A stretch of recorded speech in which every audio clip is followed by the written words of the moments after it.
Malam. Bu Ami udah nggak live. Kalian mendekati akhir tahun udah potong rambut belum? Nah, udah di rumah C udah, tapi aku capek sekali tau Wi. Abis ngedoain tempatnya saudaraku itu ya. 1 jam tau? Aku muter-muterin rumahnya dia itu yang rumah sama toko sih ya. Jadi gede banget kan.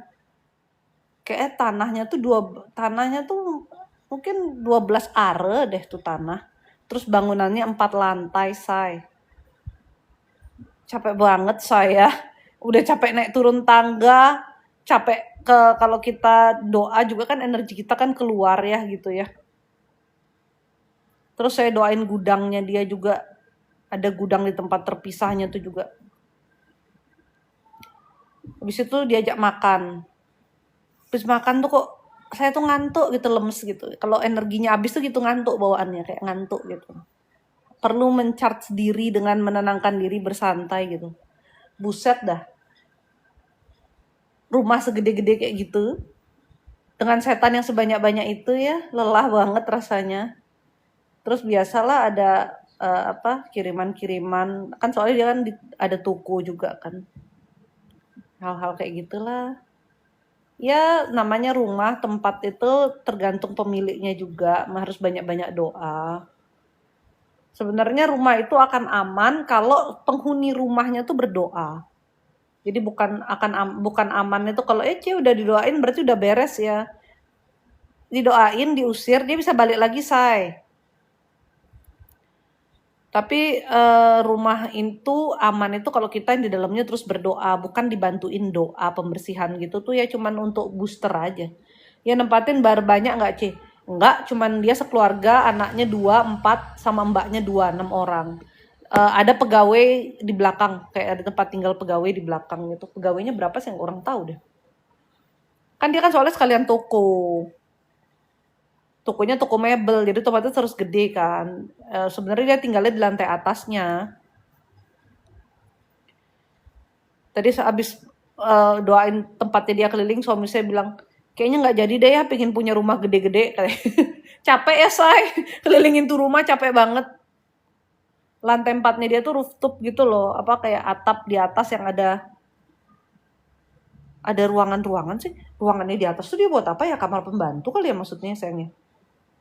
Dari modelannya ya. Kayaknya kamar pembantu deh. Kayaknya kamar pembantu deh sayang.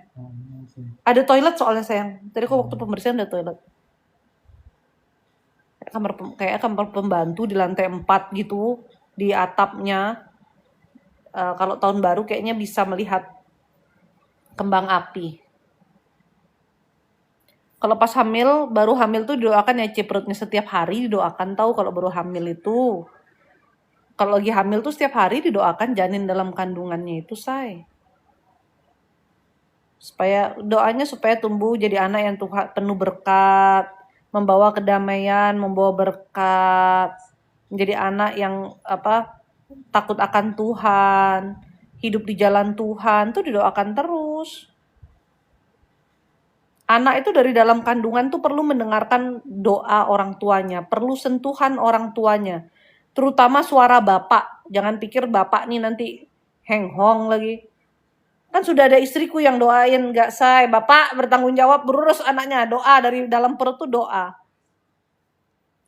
Kamu taruh tanganmu supaya dia rasakan sentuhanmu. Terus kalau bisa doanya tuh agak deket ke perut ibunya. Jadi seperti kita ngomong ke si anak gitu loh. Tapi itu ya ke dalam bentuk doa. Ya. Jangan waktu istri hamil malah cuek bebek. Doa-doa yang didengar janin tuh tahu loh perasaan orang tua. Dia aja merasa aman dan nyaman mendengar detak jantung ibunya. Jadi waktu saya hamil dulu tuh dibilang kasih anaknya denger lagu klasik. Terus saya pakai Baby Plus waktu itu di anak kedua tuh saya pakai Baby Plus. Baby Plus itu suaranya kayak detak jantung ibu, tuk tuk tuk tuk tuk tuk. Terus ada suara kayak gemerisik tuh mungkin kayak suara air ketuban kita dalam perut kali ya. Itu katanya untuk menstimulasi anak. Kalau lagu klasik aja anakmu bisa denger, apalagi doamu. Makanya kamu harus berdoa. Iya, kenapa tuh anakku? Kamu harus berdoa untuk anakmu di dekat perut ibunya gitu. Nggak perlu si peniti apa Bang Lece, nggak perlu sebenarnya Gustonnya. Itu kan kepercayaan di zaman dulu ya, yang dipercaya bisa melindungi dari yang buruk gitu loh. Sebenarnya sih nggak ngefek, say. Yang ngelindungi itu ya doa kita.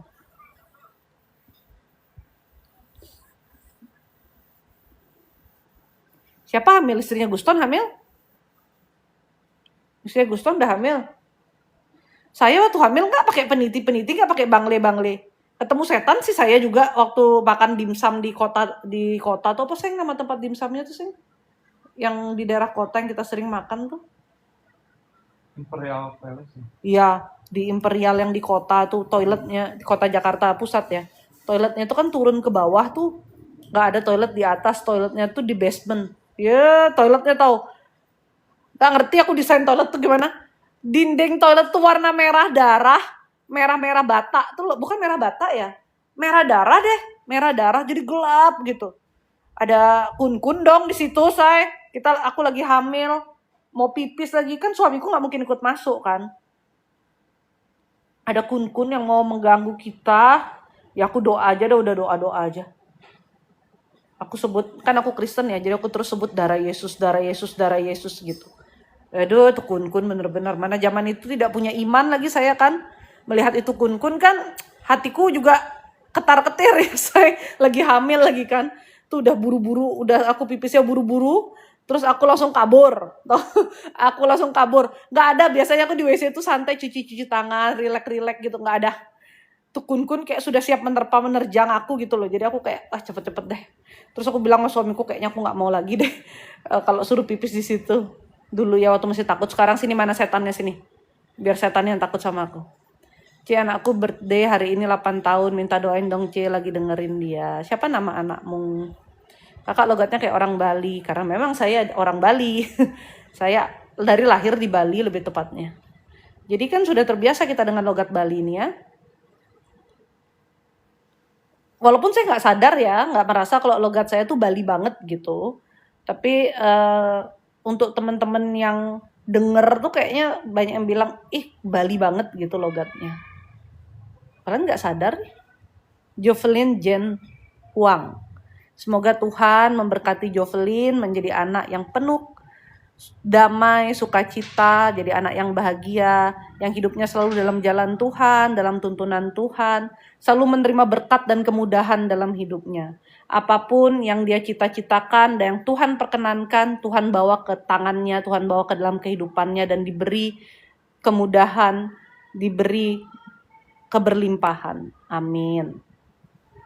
Ada rumah sakit swasta baru ya, dekat rumah Cece tuh. Bali Mandira, itu kan pemerintah ya. Bali International Hospital, iya. Yang katanya dokter-dokternya dari luar negeri semua itu kan. Dokter dari Belanda apa gitu. Katanya begitu. Bali International Hospital. Itu Aksa udah kerjasama tuh sama Bali International Hospital. Tadi anak kakak saya jatuh, kejepit, kukunya copot. Anak umur 4 tahun. Aktif banget ya bun, ponaanku. Jatuh, kejepit, kukunya copot. Langsung ke rumah sakit. Ada-ada aja. Kakak saya telepon, bisa nggak nih pakai insurance ya? Bisa, saya bilang kan kecelakaan. Jatuh, kejepit, kukunya copot tuh hitungannya kecelakaan, jadi bisa. Emang ada-ada aja. Emang kalau punya anak tuh ya, apalagi anak cowok ya, kayaknya kita tuh harus siap sedia gitu loh. Karena mereka nih ada aja tingkah-tingkahnya tau. Pokoknya saya tuh paling curiga kalau anak-anak saya sudah diam, tenang, gak ada suara. Itu justru saya curiga. Sedang apa mereka? Apa yang sedang dioperasikan ini? Apa yang sedang dikerjakan ini? Pasti dia lagi ada sesuatu. Karena kalau enggak tuh mereka biasanya heboh. Jadi kalau dia udah tenang, diam, tak bersuara tuh, itu yang harus dicari tahu nih lagi ngapain gitu. Biasanya dia punya operasi rahasia ya saya. Perumahanku ini sekarang jadi lengkap sekali loh. Tiba-tiba ada tetanggaku yang sekarang bisa sulap alis, sulam bibir, sulam eyeliner katanya. Dia baru pindah. Terus ada tetangga lagi satu bisa nail art. Lengkap banget ini perubahan lama-lama. Kenapa nggak sekalian ada yang buka salon aja ya, saya buka salon. Jadi kalau kita mau catok-catok rambut tuh bisa ke salon yang di perumahan ini aja. Dulu ada tukang jahit juga dalam perumahan ini, nggak tahu tukang jahitnya masih buka apa enggak. Perumahan ini bagus sekali berarti loh. Bagusnya tuh lengkap gitu kan. Kenapa dia nggak buka spa gitu? Karena aku suka pijet kan. Siapa tahu cocok. Dia buka nail art, besok saya mau coba deh. Hari ini tuh saya bersihin tempat kakak saya, terus mereka aja nanya, kamu tuh bisa kayak gitu tuh gimana sih cerita awalnya? Terus saya ceritain, ya karena mereka juga kenal saya dari kecil ya, mereka juga nggak bingung melihat ini gitu loh. Tapi mereka penasaran aja awal titik baliknya tuh gimana. Kakak saya tadi ngomong gini, ya saya seneng sih ya, kakak saya ini laki-laki. Yang kakak sepupu saya itu yang laki, yang perempuan itu berarti ipar saya ya. Dia bilang kalau anaknya dia sekarang udah umur 8 tahun, gak terasa 5 tahun lagi aja. Anak tuh sudah bukan milik kita, dalam artian dia sudah masuk SMP tuh dia sudah punya dunianya sendiri, sudah gak sama kita. Paling sama kita bisa atur seminggu sekali untuk keluar. Tapi kalau hari-hari mereka tuh pasti lebih banyak sama teman-temannya, betul. Dia bilang, jadi setidaknya katanya dia sebelum dia ingin buat anak itu tuh punya kedekatan dengan dia. Setidaknya walaupun dia sibuk kerja, ya saya laki-laki sibuk kerja, saya kalau laki-laki nganggur mulu nih harus dipertanyakan. Kakak saya sibuk kerja, terus bilang kalau setidaknya kalau dia sibuk kerja, malam sebelum tidur itu setidaknya dia yang akan selimutin anaknya, dia akan temenin anaknya, dan ya istilahnya kayak ngomongin sampai anak itu tidur gitu loh. Dia bilang hanya waktu itu aja setidaknya anak tuh mengingat kalau ada kehadiran orang tua. Tapi itu benar sekali. Waktu anak sebelum tidur itu adalah waktu yang sangat bagus untuk kita tuh punya me time bersama anak gitu ya. Terus kadang-kadang anaknya dia yang besar, nah ini harus ditanya sama anak kita. Sesekali kamu harus tanya sama anakmu. Kamu happy nggak jadi anak papi mami? Apa hal yang kamu kurang suka dari papi mami? Misalnya papi kalau marah, papi selalu pukul aku, misalnya kayak gitu ya, lo harus terima gitu loh. Atau papi kalau aku lagi sedih, papi tuh cuekin aku, misalnya kayak gitu. Jadi kamu harus tanya apa yang bikin anakmu happy atau tidaknya gitu ya. Dan kalau kamu happy jadi anak papi mami, kenapa kamu happy jadi anak papi mami kayak gitu.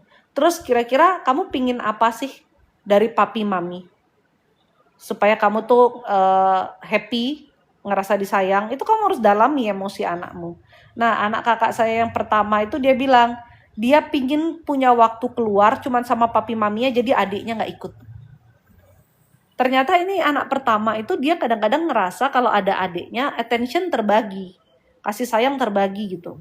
Jadi dia bilang, aku cuman mau keluar sama papi mami, kita me time bareng, dedek gak ikut gitu. Ya itu jarang sekali sih, memang kayak cuman sekali-sekali kata kakak saya. Tapi waktu saat kita keluar dengan satu anak aja, attentionnya kan full ke dia, dan tuh anak ya mengisi baterainya dia gitu. Dan kebetulan kami semua ini saudara anaknya laki semua ya, dan keluhan kita tuh sama semua. Anak laki itu susah diajak bicara. Dalam artian susah diajak bicara tuh adalah mereka bukan anak-anak yang talkatif kayak anak perempuan. Dan mereka hanya berbicara tuh di permukaan aja yang dasar-dasar apa yang mereka suka. So setiap orang tua sebenarnya harus punya deep talk sama anak, harus tanya ke mereka ya. Dan mungkin mereka jawabnya nggak akan panjang lebar kali tinggi, mereka bakal jawab singkat-singkat, tapi kita sebagai orang tua harus berusaha memahami gitu, kayak menggali emosi anak tuh loh, tanya terus gitu ya. Ini sesuatu yang baik sih, yang menurut saya sesuatu yang baik. Kakak saya aja udah menyadari itu gitu ya. Dia udah kalau ditanya dia sibuk nggak, ya sibuk banget, orang dia urusin kerjaannya dia. Biarpun tokonya jadi satu sama rumah nih, rumah 4 lantai say, naik turun juga pegel. Ya anaknya di atas, dia di bawah kan gitu. Tapi ya tetap harus punya waktu dengan anak. Karena ada beberapa orang yang dia tuh sibuk kerja, dia nggak punya waktu dengan anaknya, sampai anak itu lebih bergantung sama ART, terus nggak pay attention ke orang tua gitu loh. Ketika orang tuanya ngomong apa, ya anaknya jadi cuek aja kayak gitu. Karena apa yang akan menyelamatkan anak Anda ke depannya dari dunia yang kejam ini, Azik? Yang pertama, hubungan dengan Tuhan. Itu udah pasti. Setiap orang akan selamat dalam dunia yang seperti ini kalau punya hubungan yang baik dengan Tuhan. Jadi anak-anak kita supaya mereka punya hubungan yang baik dengan Tuhan, ya kita sebagai orang tua yang sejak awal sudah harus menuntun mereka untuk punya hubungan itu dengan Tuhan. Yang kedua adalah mereka yang luka batinnya paling sedikit. Tidak mungkin tidak punya luka batin. Setiap orang itu pasti ada luka batinnya. Setiap orang itu pasti ada hal yang memberatkan hatinya. Itu pasti, nggak mungkin nggak. Anda tidak akan bisa menciptakan lingkungan, Anda tidak akan bisa menciptakan keadaan, suasana yang selalu menyenangkan hati anakmu. Nggak bisa. Dan itu akan membuat anakmu juga punya sifat karakter yang nggak banget gitu ya. Kalau kamu terlalu memproteksi dia, memanjakan dia gitu. Jadi dalam kehidupan itu, luka itu sebenarnya tujuannya untuk kita itu belajar. Ya. Tapi ada orang yang nggak belajar dari lukanya, tapi ditanam di hatinya. Makanya yang paling penting nomor 1 tadi, punya pegangan ke Tuhan. Sehingga kalau ada luka itu jadi pelajaran dan kita segera rilis. Gitu. Apa kabar kalau anak-anak yang tidak dijelaskan tentang ketuhanan, tidak dididik dalam hidup untuk hidup di dalam Tuhan, dan diberi luka batin yang banyak. Wah, ini menderita sekali gitu loh. Makanya yang paling penting dari anak-anak kita adalah 2 hal ini. Anda sebagai orang tua bukan memberikan dia luka batin, tapi Anda memenuhi kebutuhan emosionalnya dia, Anda mensupport dia secara emosional supaya batinnya dia lebih tenang, tidak terlalu banyak lukanya.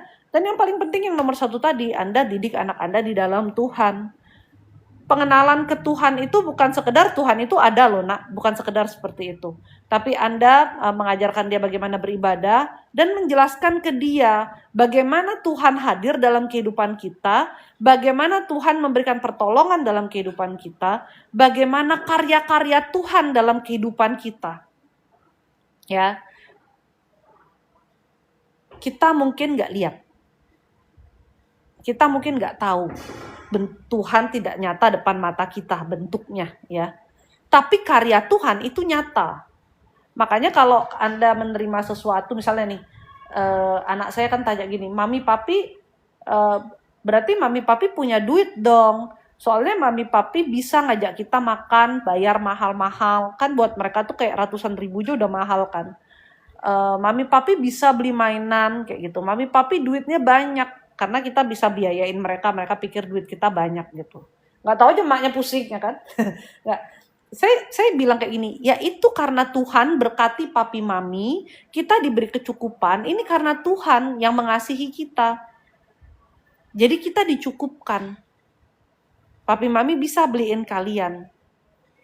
Anda harus selalu menekankan segala sesuatu yang kita terima, segala kebaikan, misalnya kayak kita dimampukan ngurusin anak-anak kita dimampukan beliin mereka macam-macam, itu karena Tuhan.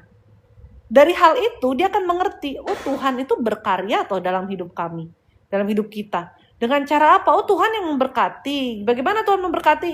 Ya Tuhan berikan mami papi tuh rezeki sehingga mami papi punya duit bisa ngurusin kita. Kalau Tuhan gak berikan rezeki, mami papi gak punya duitnya untuk ngurusin kita. Sesimpel itu. Jadi bukan karena, oh ya dong, mami hebat dong, mami kaya dong, misalnya kayak gitu ya. Enggak kayak gitu. Tapi kita jelasinnya kalau ya mamimu dan papimu ini Tuhan beri kesanggupan, itu semua karena kebaikan Tuhan dalam hidupmu. Jadi dari kecil, selalu setiap penjelasan tuh harus diberi tahu tentang ketuhanan. Benar dan salah itu sudah dididik dari kecil. Baru sisanya adalah Anda jangan memberikan luka batin yang besar pada anak-anak Anda. Bayangin kalau Anda kesetanan, anak Anda terus Anda keplokin, Anda gaplokin, Anda tempelengin. Ya kepahitan dia, say. Gedenya dia mau pelepasan luka batin, aduh banyak banget lukanya, susah banget. Orang yang luka batinnya sedikit aja tetap susah lepasin luka batin, apalagi yang banyak-banyak, yang case-nya berat-berat. Kadang saya tuh memaklumi loh orang tuh luka batin. Beneran. Karena apa?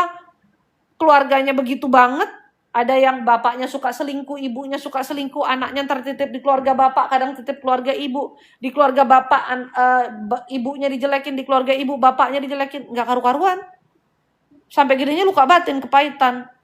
Datang konsul, suaminya nggak ngapa-ngapain, terus suaminya dituduh selingkuh. Suaminya lagi nyetir sebelahnya dia tuh, lagi nyetir. Tiba-tiba dia gini, kamu pasti selingkuh deh. Padahal suaminya nggak ngapa-ngapain, saya lagi nyetir. Dia jadi ada gangguan, ya saya bisa bilang gangguan mental gitu loh.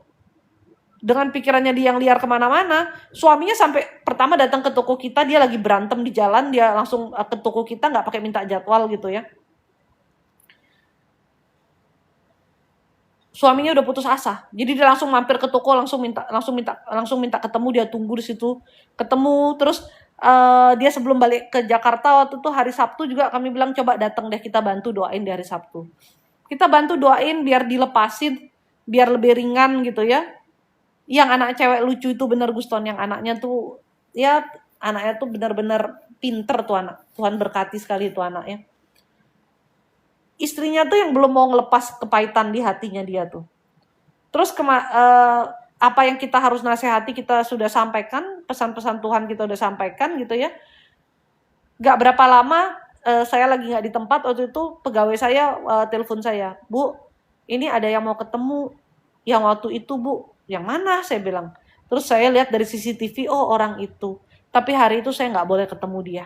Saya bilang sorry, saya gak bisa ketemuin dia. Ini bukan waktunya dia. Dan dia pun apa yang Tuhan sudah izinkan kami sampaikan, sudah kami sampaikan, belum ada yang dia kerjain. Jadi kita belum punya waktu kesempatan untuk ketemu. Sayang banget kan? Tapi saya memahami segitu beratnya lukanya dia, tentunya waktu kita bilang lepasin, ampuni, gak semuanya langsung bisa gitu loh. Jadi saya memaklumi, walaupun sayang sekali sudah punya kesempatan untuk didoakan, doa pelepasan, tapi dianya gak mau ngelepasin, itu sayang banget. Tapi kan kita gak bisa maksain orang ya untuk ngelepasin luka yang segitu besarnya, yang dia terima dari masa kecil, setiap hari, setiap detik. Sampai dia dulu takut nikah. Cuman gak tahu kenapa dia nikah juga sama yang cowok ini. Ya namanya orang bingung-bingung sama hidupnya ya. Dan itu saya banyak temuin loh. Juga ada anak-anak yang, anak ini masih SMA gitu ya. Waktu itu dia ketemunya Bu Ame sih, bukan saya. Dan dia itu ditubalin sama orang tuanya dia sendiri. Orang tuanya gak sadar. Karena orang tuanya terlalu suka ke dukun. Dan anak ini jadinya selalu konflik sama orang tuanya. Selalu gak tenang, gak damai, sudah berkali-kali ingin memetongkan dirinya. Iya, karena dia ditumbalin sama orang tuanya, jadi otomatis ada kontra, ada masalah-masalah gitu. Kasian banget deh anak-anak itu. Yang punya orang tua gila-gila, anaknya kasian. Tahu gak? Hai sayang. Kenapa? Besok boleh gak ke sekolah? Memang mami gak sekolahin kok besok juga. Tapi kamu tetap harus istirahat malam ini, tidur. Jangan main terus, istirahat ya. Jam berapa ini? Hah? Udah jam 10 nih, ntar lagi juga mami mau istirahat. Mami capek tadi habis doain tempatnya Uncle Arfan. Istirahat dah El, naik ke atas.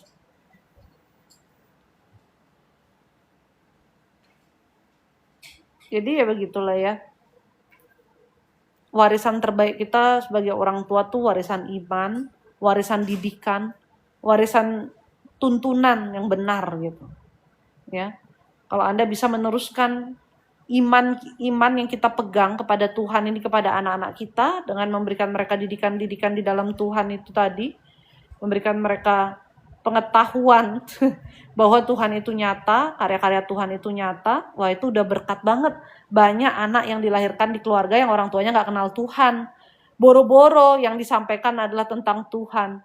Yang disampaikan adalah racun-racun dalam kehidupan. Ada orang tua yang bahkan ngajarin anaknya dari kecil kayak, kalau kamu ketemu sama anti sama uncle yang itu, gak usah nyapa. Anti sama uncle yang itu orangnya begini, begitu. Kalau nenek kamu gak nurutin maumu, gak usah bilang, saya gak mau ketemu nenek lagi karena nenek gak nurutin mau saya. Itu orang tua gimana sih? Ada loh orang tua yang kayak gitu. Itu setan namanya, kamu tahu gak? Kamu ngajarin anakmu dari kecil untuk jadi pembenci, untuk jadi jahat ke orang lain, untuk punya hati yang busuk. Tapi ada orang tua kayak gitu loh. Jangan dikira gak ada loh. Mungkin di pikiran kalian, oh mana mungkin sih ada yang kayak gitu. Ada, saya tahu orangnya. Dan buat saya tuh amazing, tau nggak? Gini ya, sampai saya sering bilang ini, kalau orang tuanya yang bermasalah, kan kadang-kadang kita nggak cocok sama si A, si B gitu ya. Ya kitanya aja, anak-anaknya biarin gitu. Anaknya mau bermain, biarin bermain. Jangan gila-gila deh, anaknya suruh musuhan-musuhan. Anak masih kecil, diajarin musuhan-musuhan. Kurang minum obat nih emak bapaknya nih.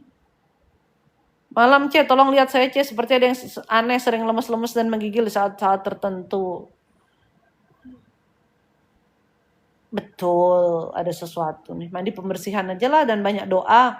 Ini juga emosi jiwa, kepahitan, kesedihan, ketakutan, kekhawatiran. Nano-nano sekali hidup Anda. Gimana nggak segala yang negatif itu mau menempel, belum ikatan leluhurnya kuat. By the way, di Sumatera Utara sekarang kondisinya gimana ya? Kok agak sedikit ya di-up ya beritanya ya?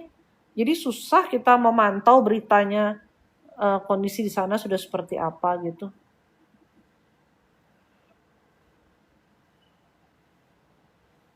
Saya aja capek sekali loh hari ini, bener ngedoain tadi tuh, entah karena keliling toko itu 1 jam saya jalan-jalan di toko itu muter-muter, atau karena energinya keluar banyak. Kayaknya keduanya deh. Energinya keluarnya juga banyak banget. Habis itu toko banyak banget. Bisa bersih banget nggak? Ada beberapa yang nggak pergi karena memang terikat di situ dan tanahnya emang gila banget tuh tanah. Ditutupi, ya itu udah Pak. Kita kan pengen tahu ya update-nya ya. Korban jiwanya sih banyak banget. 2.000 lebih sekarang korban jiwanya tuh ada tuh. Shalom Bu, kenapa tiba-tiba anak saya jadi pembangkang semua? Coba Anda tanya bagaimana Anda didik mereka, kenapa anak Anda membangkang? Komunikasi dengan anak seperti apa? Sebetulnya basic-basic itu hanya seperti itu aja sih. Anak itu nggak mungkin tiba-tiba gila Bu, tiba-tiba dia membangkang, menghenghong gitu, nggak mungkin. Kalau dia punya hubungan yang baik dengan orang tuanya, dia hormat dengan orang tuanya, dan orang tuanya itu bisa diajak berkomunikasi dengan baik gitu. Maksudnya bisa diajak berkomunikasi dengan baik itu adalah Anda mau mendengarkan juga dari sisi anak Anda seperti apa ya. Nggak mungkin anakmu tiba-tiba menggila gitu, nggak mungkin saya, nggak mungkin. Tapi kalau dia masuk usia-usia remaja dan Anda masih memperlakukan dia seperti anak-anak, ya pasti kesannya membangkang. Padahal sebetulnya mereka juga sedang mencari jawaban, mencari jati diri, sehingga kita harus memperlakukan mereka sebagai teman, supaya mereka itu nggak cari pelarian keluar gitu loh, nggak dengerin orang lain di luar, tapi ya mau ke pihak keluarga lebih besar. Nggak tahu ya, kalau saya tuh dari dulu takut membangkang sama orang tua tuh, kok takut susah aku loh. Prinsipku tuh gini loh, sebetulnya ya. Dari dulu nih, makanya saya sampai kuliah aja jurusannya orang tua yang milihin. Prinsip saya tuh adalah saya tidak mau melakukan tindakan-tindakan yang nantinya tuh membuat hidup saya tuh jadi susah dan saya sesali. Terus saya pikir bahwa orang tua saya nggak mungkin menjebak saya. Jadi saya tuh cenderung nurut. Mami saya tuh nggak susah punya anak kayak saya nih, karena saya tuh penurut. Nggak ribet. Suruh kuliah, ya udah kalau gitu saya kuliah. Saya sampai waktu mau kuliah saya tanya loh, Mami mau saya kuliahnya jurusan apa?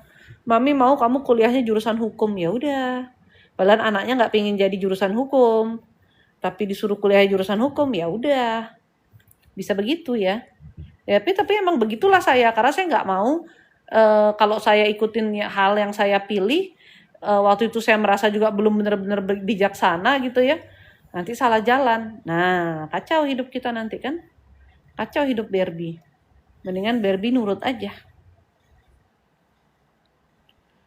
Tapi orang tua saya berkomunikasi itu tidak pernah diktator ya. Mama papa saya tuh gak pernah diktator.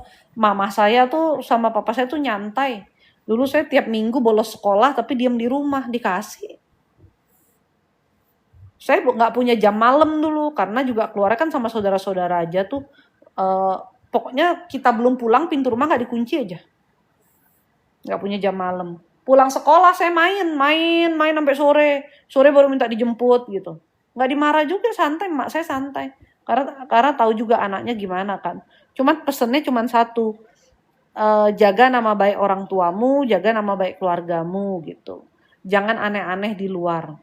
Jadi karena terus dipesenin kayak gitu, saya sama kakak saya tuh, kakak saya cowok ya pasti ada lebih nakal lah gitu ya. Kalau saya tuh tipe yang suka jalan-jalan aja, suka ngerumpi-ngerumpi sama temen, ngobrol-ngobrol gitu. Kalau kakak saya tuh pasti dia lebih nakalnya. Itu tuh tapi kita tuh nggak berani kalau sampai tuh yang aneh-aneh banget. Karena mami saya dari dulu aktif di gereja. Dia jadi bendahara. Kalau di gereja Katolik itu kan ada sektor kayak gitu kan, dia bendahara. Terus dikenal lah dia gitu loh. Jadinya kan kalau anaknya menggila kan malu dia ya. Mami saya tuh cuma bilang jangan sampai mami tuh di luar melayani orang, jadi pengurus gini gitu tapi anaknya nggak terurus. Ya bener juga. Ya puji Tuhannya ya. Saya sama kakak saya bisa waras. Ya itu loh gimana orang tua berkomunikasi sama anak aja sih. Jangan ngadi-ngadi saya berkomunikasinya. Anak saya yang umur 8 tahun ini, ntar lagi 9 tahun ini aja tuh pertanyaannya udah kritis-kritis. Udah apa ya, dia bisa membantah juga gitu loh. Tapi bukan membantah dengan kasar, yang membantahnya dengan halus gitu. Dari mana, Mar? Dari mana? Dari depan. Botol minum saya isiin air dong, tolong, Mar. Panggil aku tadi. Enggak, aku cuma denger aja suaramu. Ada orang tua yang gawat, anaknya mau didiktatorin terus, gak pernah diajak komunikasi. Saat anakmu nanti gedean, dia udah punya power, nah itulah dia mulai membangkang, nanti kamu tanya, Cik, kenapa anak saya tiba-tiba berubah? Say, anakmu bukan Power Ranger, say. Itu apa yang tertahan di hatinya selama ini. Terus ada yang bilang lagi gini, anakku habis nikah, sejak sama istrinya dia berubah. Dia lebih nurut sama istrinya. Dia udah gak sayang keluarga lagi. Bukan gitu konsepnya sebetulnya. Kenapa anakmu sampai menjauh dari keluarga? Itu harusnya kamu berkaca. Oke, mungkin istrinya ada bicara sesuatu, 1-2 hal adalah case yang seperti itu, ya. Tapi kebanyakan case-nya justru dia baru menyadari kesalahan orang tuanya sebagai orang tua. Dia baru menyadari kepahitan-kepahitan yang ada tuh, dia baru bisa ngelihat, iya ya, setelah aku nikah kok aku baru tahu ya aku jadi orang tua seperti ini. Kok dulu orang tuaku kok beginiin aku ya? Kok orang tuaku nggak adil ya? Kok orang tuaku kok brekele lah apa segala macam gitu ya? Kok tindakan dia sebagai orang tua seperti ini ya? Nah, mulailah di hati anakmu mulai timbul pertanyaan dan lain sebagainya. Begitu dia jadi orang tua, dia memandang dari posisi yang sama sepertimu untuk anak-anaknya. Tapi kenapa dia menerima hal yang berbeda gitu loh. Begitu dia masuk dalam pernikahan, dia tuh sebenarnya sudah setara dengan Anda, sudah bukan anak Anda lagi, tapi ya dalam status keluarga anak. Cuman pemikirannya tuh udah bukan anak gitu loh. Di saat itulah dia banyak yang baru menyadari emangnya hal-hal yang salah yang mereka terima dulu.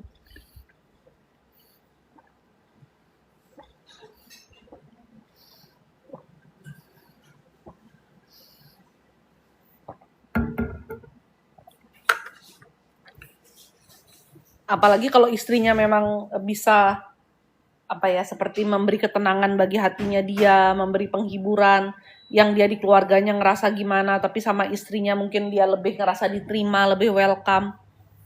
Ya pastilah dia bela istrinya. Terus orang tuanya bilang, abis nikah dia jadi lebih ngebelain istrinya. Padahal kita yang sebagai keluarganya yang toksik. Kan repot itu ya, repot. Kalau pasangan abis nikah dia belain pasangannya, itu bukan gila, itu wajar, say. Orang dia berpasangan sama istrinya, masa dia belain yang lain? Justru memang orang pertama yang harus dibela itu adalah pasangan kita. Kalau dia benar, kalau dia salah, dia pun harus kamu tegur dengan kasih, dengan baik, bukan depan orang. Makanya kalau ini punya saudara yang jadi ipar, yang punya mantu gitu ya, kalau kamu jadi mertua gitu, jangan kamu menjadi sumber keributan di keluarganya saudaramu itu. Atau di keluarga anakmu itu. Ada mertua-mertua yang julidnya, astagfirullah, mantunya ngapain aja dikomplain. Itu Anda menjadi sumber keributan di rumah tangga anak Anda. Biar dia urusin rumah tangganya sendiri. Kalau anakmu gak apa-apa, istrinya tidur sampai jam 6 sore sekalipun, biarin aja udah rumah tangganya dia. Biar suaminya yang ngomong. Bukan mertua yang julid nanti katanya kan. Apalagi kalau mantunya nggak ngapa-ngapain, dijulit-julitin mulu, beneran error tuh mertua kan. Terus sebagai ipar juga, kalau ipar kita itu ndak hormat sama kita, itu bukan kita yang dia nggak hormati, tapi dia tidak hormat sama saudaranya sendiri.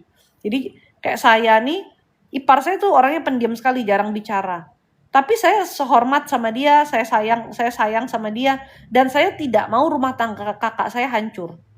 Jadi karena saya memandang kakak saya hormat juga sama kakak saya sayang sama kakak saya pingin dia bahagia, saya nggak ganggu ipar saya. Ya lagian saya juga nggak ada kerjaan kali ganggu ipar saya ya. Tapi dalam artian karena saya memandang kakak saya yang baik sama saya juga baik sama dia.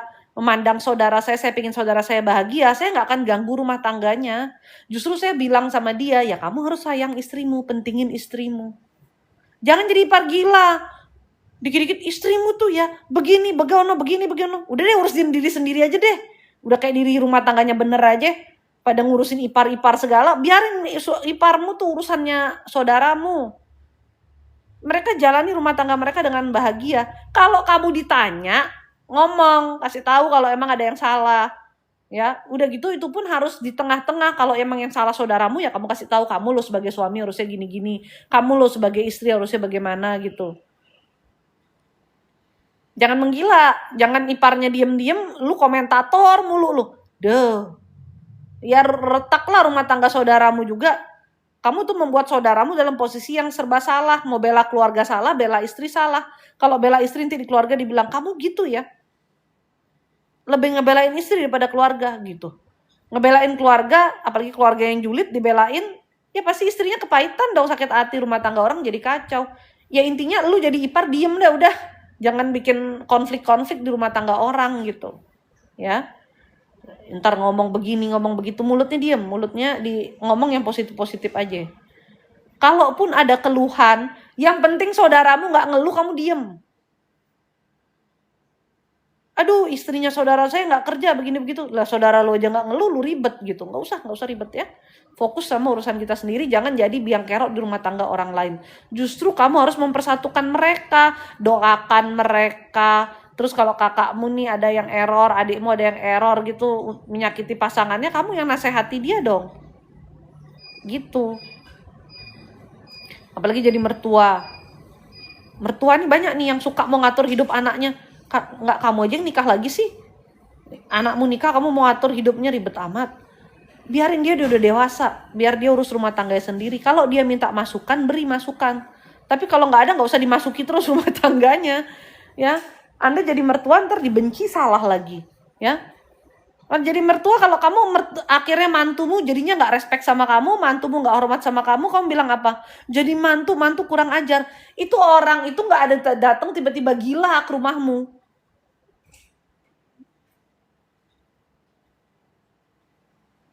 Kenapa dia bisa kurang ajar itu kita tanya juga kenapa sumbernya. Ada sih emang mantu yang gila-gila, emang ada. Tapi ada juga yang sudah nggak tahan sama perbuatan mertuanya, baru dia tuh meledak gitu loh. Baru menggila gitu, ya kan? Akhirnya nanti mantunya apa? Udah deh. Saya kalau bisa sama mertua dikit-dikitin komunikasi. Yang penting-penting aja. Tapi emang gitu sih kalau rumah tangga saya sama mertua saya, hubungan saya baik banget. Nggak ada masalah saya sama mertua saya. Tapi saya juga nggak terlalu banyak berkomunikasi. Lah mama gue sendiri aja gue kagak berkomunikasi sering-sering. Kalau penting-penting aja. Kan kita sama-sama sibuk. Ada yang kita kerjain, kita harus ngurusin anak apa. Tapi saya bukannya nggak peduli yang kayak, oh mertua sakit tuh biarin jadi sakit. Nggak gitu. Cuman ya memang bukan tipe yang talkative gitu loh. Yang telepon mami lagi apa. Nggak. Saya menjadi diri saya apa adanya. Saya nggak pura-pura depan mertua saya, pura-pura manis mulut. Pura-pura deket-deketin dia biar kesannya saya positif, enggak. Biarlah ini diriku apa adanya. Aku ke mamiku juga nelpon juga jarang, ya ke mertua juga saya enggak jarang. Cuman kalau chatting biasa gitu ya chatting, kadang ngobrol. Nelpon sesekali. Mertua saya juga enggak ada terlalu ngomong banyak begini gitu, gini gitu. Enggak, dia udah punya kehidupan sendiri, kesibukan sendiri. Makanya saya jadi mertua tuh beraktivitas. Biar enggak julitin mantu mulu. Ya, kayak mami saya biarpun suruh mama ipar saya juga nggak banyak komentar. Orang ya mami saya ada urusannya sendiri, ada kegiatannya sendiri. ipar saya juga apalagi orangnya diem gitu ya, dia nggak banyak komentar juga lah. Hidup itu kan saling-saling. Jadi mertua minta dihormati, ya hormati menantumu, kasihi menantumu, jaga rumah tangga anakmu. Lah ini kok jadi mertua masih mau, anaknya udah nikah, anaknya mau disetir banget, mau diatur banget. Giliran anaknya nggak nurut dibilang gara-gara istri. Aduh capek deh, capek banget jadi menantu. Dari pantesan banyak temanku bilang mau cari jodoh laki-laki yang anak tunggal kaya raya, yatim piatu gitu. Gara-gara drama-drama kehidupan rumah tangga nih ya, kalau dapat mertua error, dapat ipar error gitu ya. Jadi pada mau punya jodohnya yang anak tunggal kaya raya yatim piatu gitu katanya. Padahal kalau mertuanya bisa biasa-biasa aja, rumah tangganya pasti baik-baik aja dan hubungannya ya much better jadinya gitu loh. Ini kita bicara dalam kategori mantunya waras ya. Mantu normal yang batinnya ditekan ya. Soalnya ada juga mantu-mantu yang gak normal. Malah dia menekan batin mertuanya, itu ada. Hidup itu memang serba-serbi. Ya, ada loh mantu-mantu yang memang basicnya tuh gila gitu. Masuk ke rumahnya orang itu hanya untuk membuat kericuhan, itu juga ada. Itu nanti kita bikin seri drama Korea aja ya. Cerita-cerita seperti itu ya. Karena ada tuh yang mantunya gila-gila kayak gitu tuh ada. Yang suruh rebut-rebut warisan tuh ada juga tuh. Pasangannya gila bukan dinasehati, malah digas sama dia, sama-sama gilanya. Itulah ya, namanya juga rumah. Intinya kalau rumah tangga itu kan, kalau firman Tuhan berkata, laki-laki engkau meninggalkan keluargamu dan bersatu dengan istrimu. Kalian tuh harusnya bener-bener ngurusin rumah tangga itu ya kalian aja. Suami istri dan anak-anaknya nanti itu, anak-anak itu di bawah pengasuhanmu, di bawah tuntunanmu, di bawah didikanmu. Jadi benar-benar rumah tangga tuh hanya kalian suami istri membentuk keluarga baru. Nggak keluarga gini. Bukan berarti setelah menikah kita betul-betul putus hubungan sama keluarga kita, enggak. Tapi dalam artian untuk membentuk keluarga barumu ini tidak boleh ada campur tangan dari orang lain. Ini tentang kamu dengan pasanganmu. Kita menghormati keluarga kita. Kita jaga hubungan dengan keluarga kita. Kita tetap bagian dari keluarga kita. Tapi kita tidak tunduk lagi sama keluarga kita karena kita sudah membentuk keluarga kita sendiri. Kita yang jadi kepalanya. Gitu loh maksudnya. Kita yang bikin keputusan sendiri dan lain sebagainya. Itulah kenapa kalau Anda berkeluarga Anda harus mandiri. Karena kalau Anda masih dibiayain sama mertua Anda nggak tunduk sama mertua Anda, kan beban mental itu, say. Ya. Udah tiap bulan ditransferin sama mertua, terus mertuanya dilawan mulu, yang nggak ditransferin duit nanti kamu. Makanya kamu harus mandiri gitu loh. Ya, namanya rumah tangga tuh kalau udah siap nikah harusnya siap mandiri, bukan siap ditransferin orang tua. Beban banget sih lu jadi anak sampai tua ditransferin mulu gitu. Jadi ikut firman Tuhan aja udah bener. Ikut firman Tuhan ya. Pernikahan tuh ya 2 menjadi 1. Anak-anak itu dalam tuntunan, dalam didikan kita. Nanti ketika mereka anak-anak kita sudah besar pun mereka akan lepas. Makanya kembali lagi rumah tangga itu nanti pada akhirnya kan berdua lagi. Masa anak mau dikekep terus seumur hidup? Jangankan dia sudah nikah, dia kuliah aja banyak sekarang udah yang mau keluar negeri kemana-mana ya kan. Makanya suami istri Anda harus bahagia berdua. Jangan bahagia bertiga, berarti istrinya 2 atau suaminya 2 kan. Aku 35 tahun belum nemu jodoh, apa Tuhan belum izinkan? Apa harus mawas diri atau ada penghalang lain? Mawas diri, ya memperbaiki diri. Jangan gak pede dan kamu harus bereskan dirimu, amarahmu, kepahitanmu, ya itu kamu harus bereskan. Ya. Orang sekarang itu ya umur 35 tahun tuh kalau dibilang tua, nggak tua sih. Karena kita seumuran nih. Jadi saya tadi baru ngobrol sama kakak sepupu saya tuh habis makan tuh. Habis doa tuh saya ngobrol. Dia bilang gini, kamu kalau mau anak ketiga cepetan. Karena umurmu udah berapa? Bilang kayak gitu kan. 36, kakak saya 41. Terus saya bilang sama dia, biarpun umurku 36, aku berasanya umurku tuh 26, aku bilang gitu. Kayak kita tuh kayak nggak ada beda loh. Saya sama kakak saya semua tuh guyup. Jadi kalau kita ngomong tuh kadang-kadang kita rangkul, physical touch gitu, kayak mau pamit aja kakak saya tuh pasti kayak ada gerakan tuh kayak peluk atau tepuk bahu saya gitu, kayak koko duluan ya, kayak gitu. Jadi kita tuh emang akrab, emang deket dari kecil, rumah sebelah-sebelahan apa. Jadi kayak kita udah deket banget lah, bisa ngobrol apapun gitu. Kakak saya tuh kebetulan istrinya lagi hamil anak ketiga, nanti Januari mau lahiran. Terus dia bilang, kamu kalau mau nambah anak lagi tuh kamu harusnya cepetan. Karena badan tuh tambah tua, tambah beda gitu. Ya itulah aku bilang, aku berasa umurnya 26. Dia juga ketawa, dia bilang, iya ya.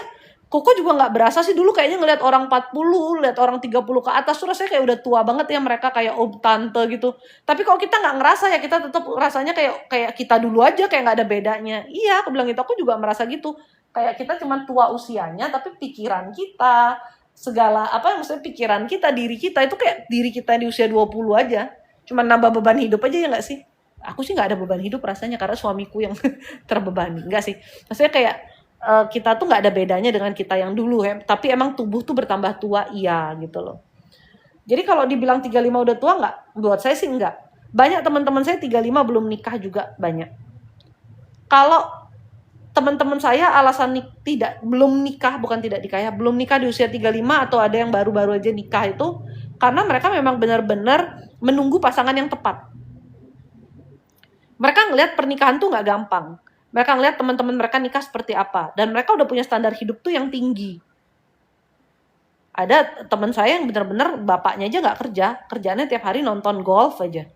Saking udah kayanya dia. Ya, dia makan uang deposito aja dia nggak usah kerja, say. Dia mau cari jodoh yang kayak gimana, setidaknya dia mau cari jodoh tuh yang bisa yang nyimbangin dia lah, yang nggak bikin dia jadinya kerja keras, kerja rodi gitu kan, orang dia juga nggak pernah kerja karena udah dari orang tuanya wow itu, ya dia kerja paling kerja buat dia iseng-iseng. Sampai saya tanya, lu kerjaan lu apa sih sekarang gitu, karena emang dia kerja tuh hanya untuk mengisi waktu dan hobinya dia aja, bukan yang niat banget gitu loh. Ya udah kaya kan. Ya masa dia nyari jodoh yang jelek, ya puji Tuhan dia ketemu jodoh yang sesuai gitu. Yang dia hidupnya, taraf hidupnya gak berubah. Dan ketemunya tuh di usia 35-an juga. Gak jadi masalah. Nikah telat daripada kamu tuh buru-buru nikah, terus kamu kira rumah tangga gampang ya, say? Habis buru-buru nikah, rumah tangganya kacau balau. Ya ampun Tuhan Yesus. Ampuni deh ya. Makanya jangan nikah itu berdasarkan standar manusia. Ngelihat usia berapa harus nikah, harus gini, harus gitu. Setiap orang itu punya waktunya berbeda-beda, ketemu jodoh tuh juga berbeda-beda waktunya. Ya kamu perbaikin aja dirimu. Emang mau habis nikah susah lu? Kalau saya sih ogah ya. Habis nikah susah ya ogah lah. Ngapain? Hidup sendiri bahagia, nikah susah. Berarti kan ada sesuatu yang salah nih. Sama orang tua ikut orang tua enak-enak. Habis nikah susah. Kan antek juga tuh. Ya pasti sih gini ya, kalau misalnya kita ikut orang tua dulu kan seneng banget, rileks banget gitu. Terus habis nikah ada bebannya pasti, kan kamu belajar mandiri nih ada bebannya itu pasti. Tapi maksudnya hidupnya jangan jomplang-jomplang banget lah. Dulu tidur pakai AC, sekarang pakai kipas angin gitu kan jomplang kalau kayak gitu. Ya. Makanya nikah tuh dipikir lah ya. Bukan karena usiamu, tapi karena kamu sudah merasa siap. Bukan cuma merasa. Karena kamu sudah betul-betul siap dan sudah bertemu dengan orang yang tepat gitu. Nikah dikira gampang. Susah, say, nikah, say. Susah banget. Kalau bikin pestanya mah cuman biaya doang yang lu harus pikirin. Ngejalanin pernikahannya ini loh, ya ampun. Ya syukur kok dapet pasangan yang waras. Setidaknya ada kedewasaan emosional, kedewasaan pikiran dalam menghadapi rumah tangga. Kalau pasangannya gila juga, gimana? Ampun kan? Bisa lari kelilingin bundaran HI 1000 kali kamu. Saking sedihnya, saking stresnya.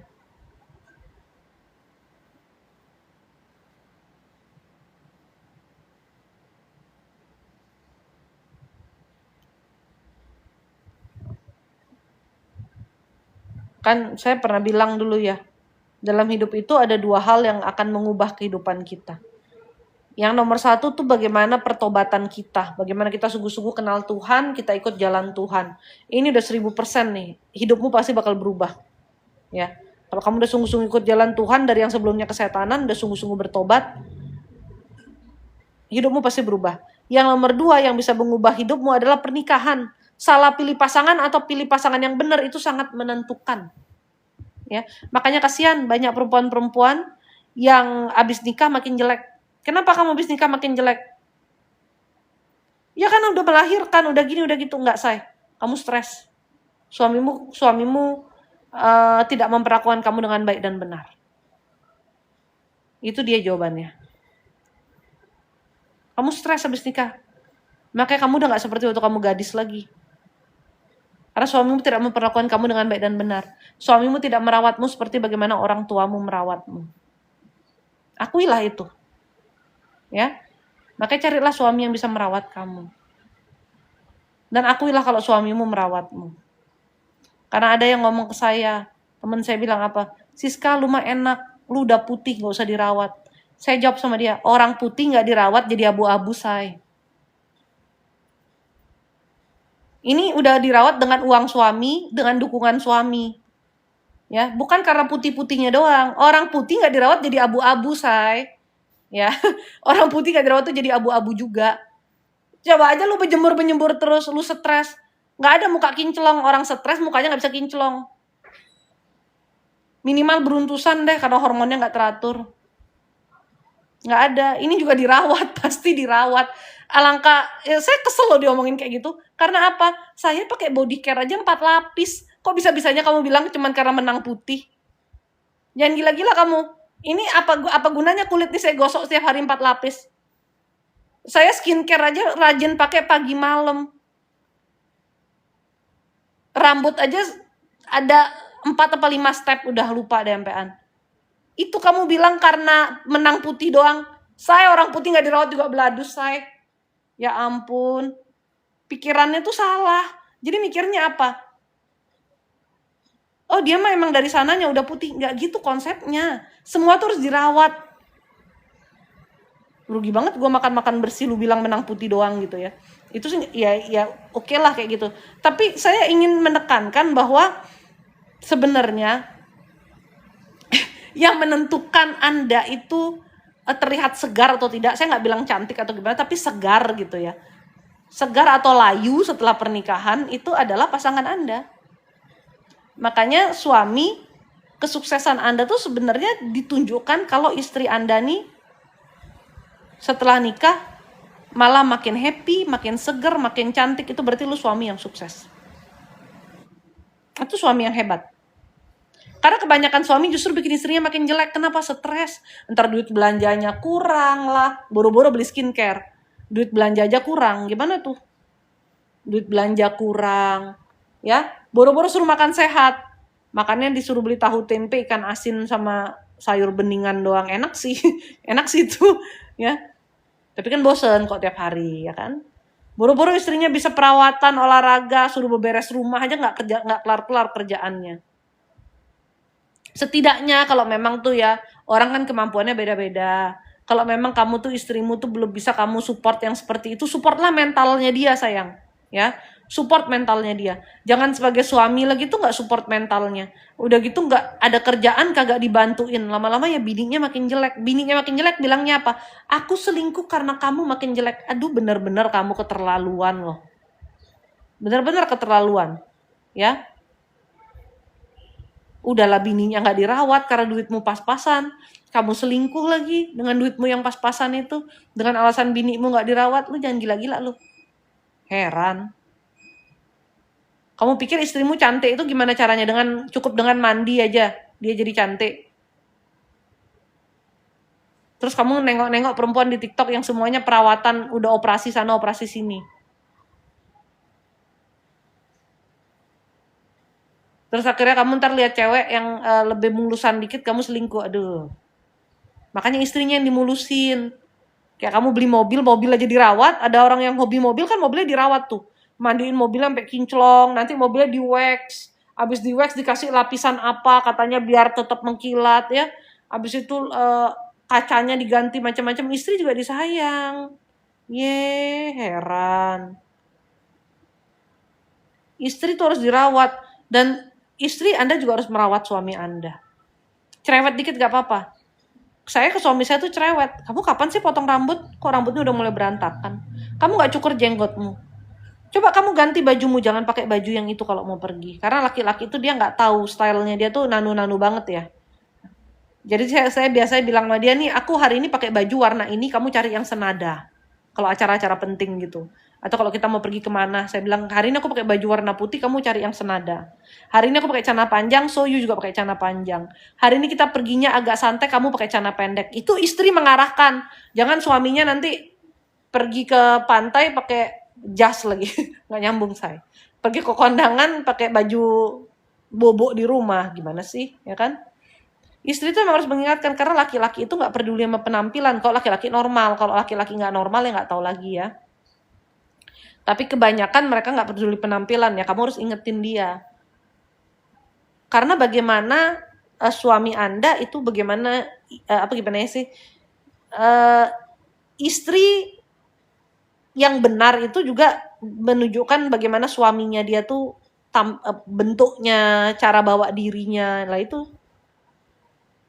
kelihatannya tuh dari itu bahwa istri itu merawat pasangannya gitu loh. Jadi saling-saling lah rumah tangga tuh, ya. Jangan malah merawat yang lain ya.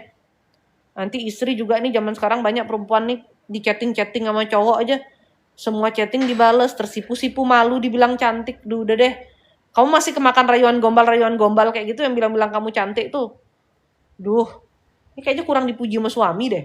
Makanya di chatting sama orang dibilang cantik langsung diladenin. Langsung ngerumpi sama laki orang. Duh. Kalau cuma dibilang cantik semua juga bisa. Kamu mau belanja di live jadi bilang kakak cantik, mau beli apa kakak cantik gitu. Duh. Jangan makan-makan gombalan-gombalan gitu. Hari gini masih makan gombalan.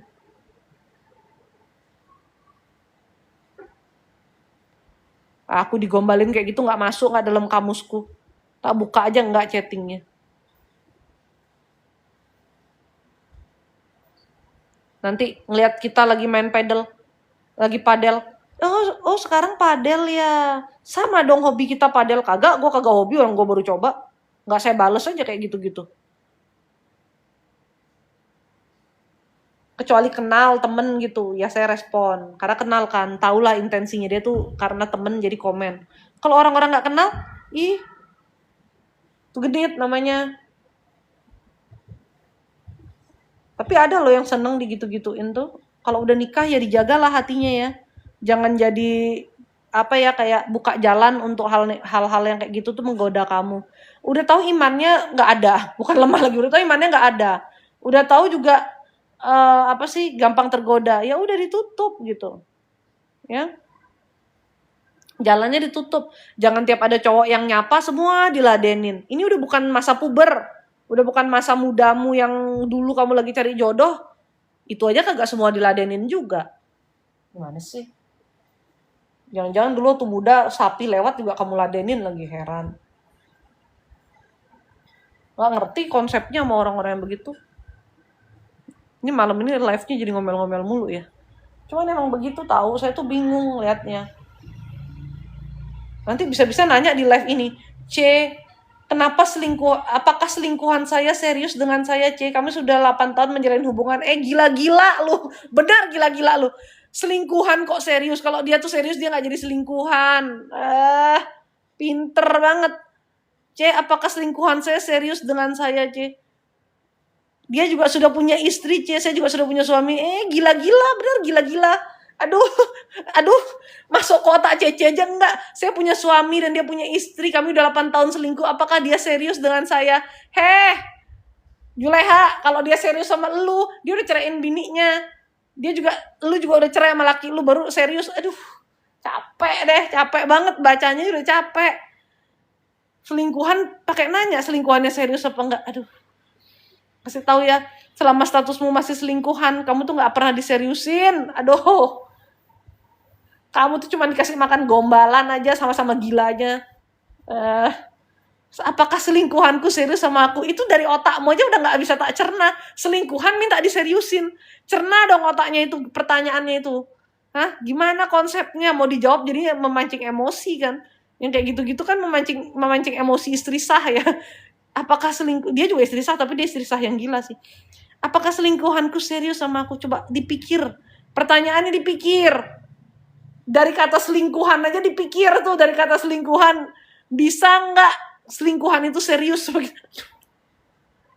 Duh, bener-bener lu orang-orang nih yang kadang-kadang ya bingung. Bisa nggak selingkuhanku serius sama aku? Aduh. Dari pertanyaan lu kayak nggak usah dijawab gitu, udah tahu jawabannya harusnya ya. Masa 8 tahun tuh jadi selingkuhan terus tuh minta serius tuh. Aduh. Aduh.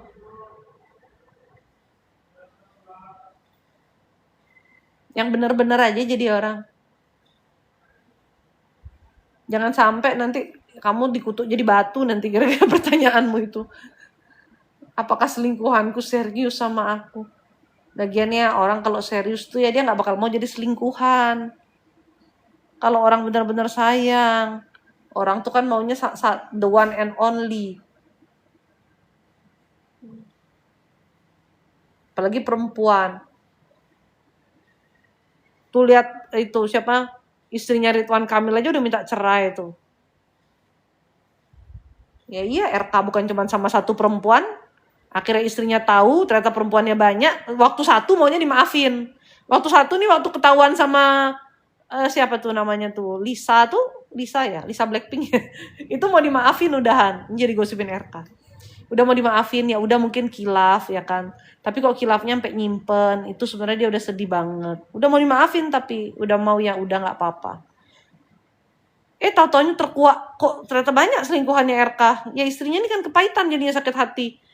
Sampai akhirnya hubungannya makin jelek, dia memutuskan kayaknya emang udah nggak bisa deh.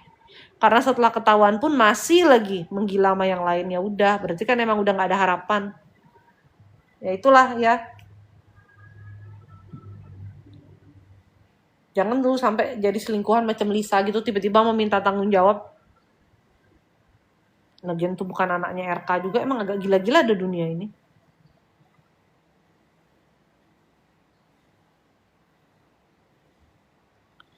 Hebat penceritaan RK, aku lihat RK agak kemayu, nggak taunya player.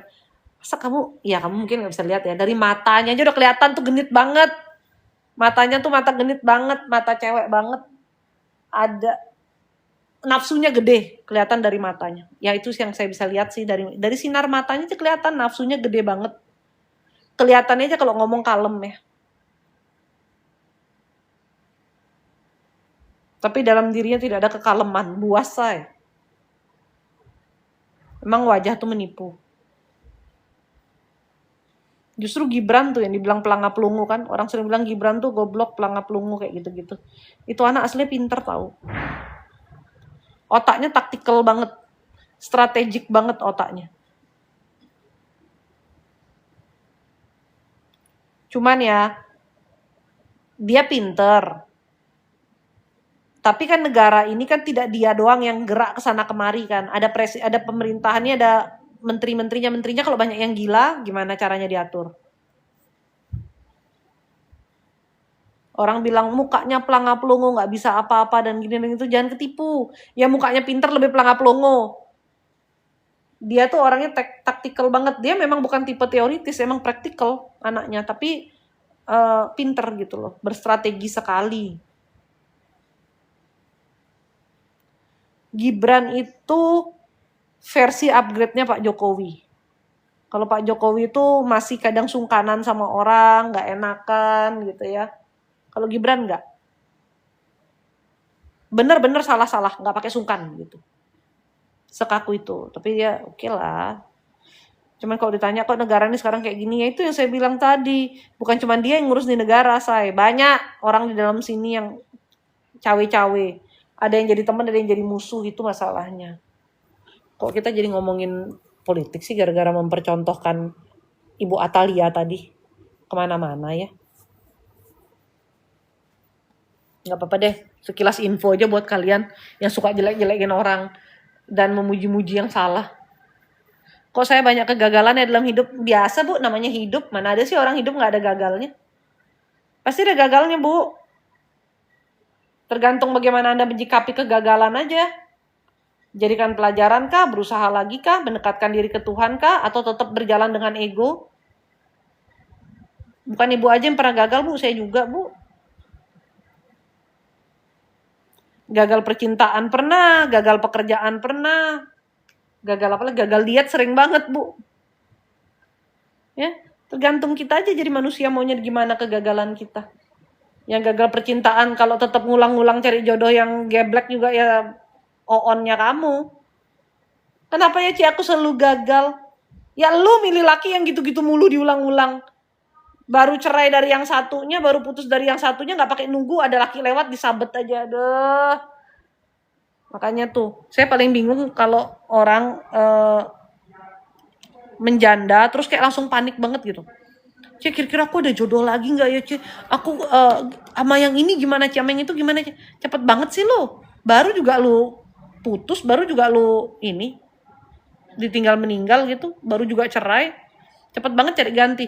Apalagi waktu dalam pernikahan udah kena KDRT, kena begini, kena begitu. Cepet banget mau cari ganti. Emang nggak trauma ya, nggak takut ya? Ini saya yang rumah tangganya bahagia-bahagia aja. Yang suaminya lemah lembut, nggak pernah KDRT, nggak pernah pelit dan lain sebagainya. Saya tuh kalau suami metok, kayak saya nggak nikah lagi deh. Saya bilang sama dia, kalau kamu metok, kayak saya nggak nikah lagi. Asal kamu nggak meninggalkan saya itu dalam kondisi susah. Kalau perempuan susah, nggak bisa kerja, ya wajar misalnya dia tuh cari jodoh nikah lagi gitu. Tapi kalau masih ada duit, masih bisa kerja, males banget dan nikah lagi. Kok ada orang-orang yang kayak gopo mau nikah lagi tuh kenapa sih? Terus ada lagi orang-orang yang baru banget jadi janda tuh dikit-dikit, iya kamu kan enak punya suami, aku kan udah janda. Emang kenapa sih gitu loh? Emang kenapa kalau baru jadi janda sebentar nih sabar biar dapet yang bener. Kalau emang kamu mau nikah lagi, beresin aja dirimu, nikmati dulu hidupmu yang bener. Kayak takut bang, kayak kesannya kalau nggak ada suami tuh kenapa gitu loh. Akhirnya nanti asal-asalan pilih suami. Ya itulah akhirnya hidupmu gagal terus. Orang pilihnya ngasal, ikutin hawa nafsu, nggak mau kesepian, cari ada cowok gombal-gombal dikit nyantol. Begitu jadian diantemi. Nah, udah capek deh. Ulang aja terus kayak gitu sampai Tuhan Yesus menjemput kita kembali. Deh. Dokter bilangnya apa? Kenapa ya Tuhan membiarkan aku hidup dengan laki-laki yang seperti ini? Lu yang pilih karena lu nggak sabaran. Karena lu nggak menghargai diri lu. Ribet-ribet sendiri sama mau nikah lagi. Tenang aja kali. Mending fokus urusin anak tuh loh. Mending fokus perbaiki diri, perbaikin ibadah. Lebih tenang, urusin dirimu, urusin anakmu. Si Bu mau nikah lagi nanti datangnya dapat jodohnya yang kayak ondel-ondel kapok dah kaget. Yang kelakuannya nggak banget. Soalnya ada tuh. Kemarin saya ketemu dengan orang di pernikahan pertamanya suaminya nggak mau kerja, suaminya KDRT dia, sampai akhirnya dia bercerai, dapat anak 3. Abis cerai nggak nikah sih, tapi kayak Samen Leven tuh loh. Apa sih Samen Leven nih bahasa Indonesianya?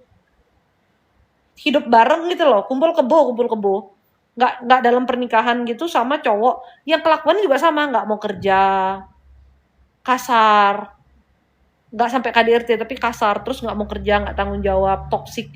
Ya kalau kayak gitu ngapain kamu dari suami pertama kamu susah-susah biar bisa cerai tuh gara-gara dia toksik kayak gitu. Kamu dapat lagi laki yang sama. Dan laki yang kedua nih baru dia putus, dia udah nanya saya, ada nggak ya saya jodoh lagi? Lu gila-gila lu ya.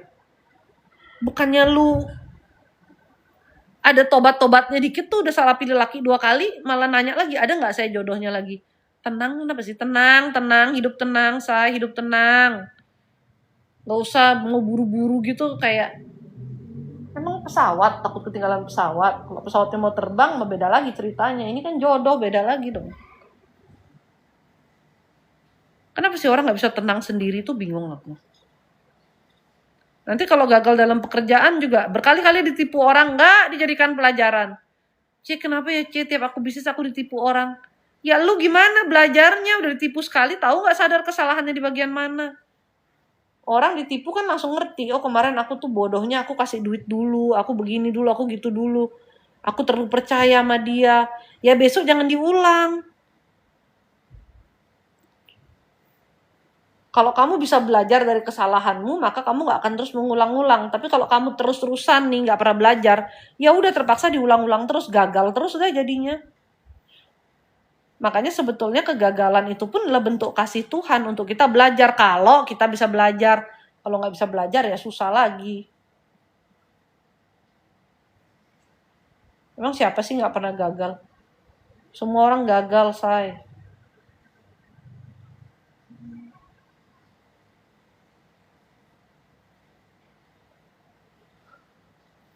Orang tuh ala bisa karena biasa. Jadi apalagi kalau masih baru-baru, pasti banyak gagalnya. Tapi jangan ngerasa hidupku selalu gagal. Enggak, kamu nggak selalu gagal. Untuk hal-hal yang kamu harapkan, mungkin ada kamu yang gagal. Tapi ada banyak hal juga Tuhan membuat kamu berhasil kok dalam hidup. Yang berhasil ntar nggak dihitung, yang gagal aja yang dihitung. Biasa, namanya juga human.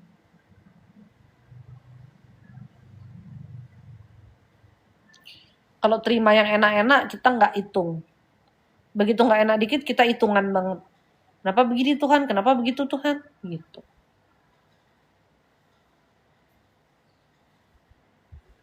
Mertua saya jadi janda dari umur berapa ya? Udah 30 tahun lebih. Ya mungkin pernah deket sama orang gitu ya. Tapi untungnya dia nggak sampai nikah lagi. Karena dia udah enjoy sama dirinya dia aja. C, usahaku ini gimana ya? Apa harus teruskan atau ganti usaha lain kah? Bantu pencerahannya, C. Nah, untuk sementara ini teruskan aja dulu. Mau ganti usaha lain juga belum punya ide. Ekonomi lagi kayak gini.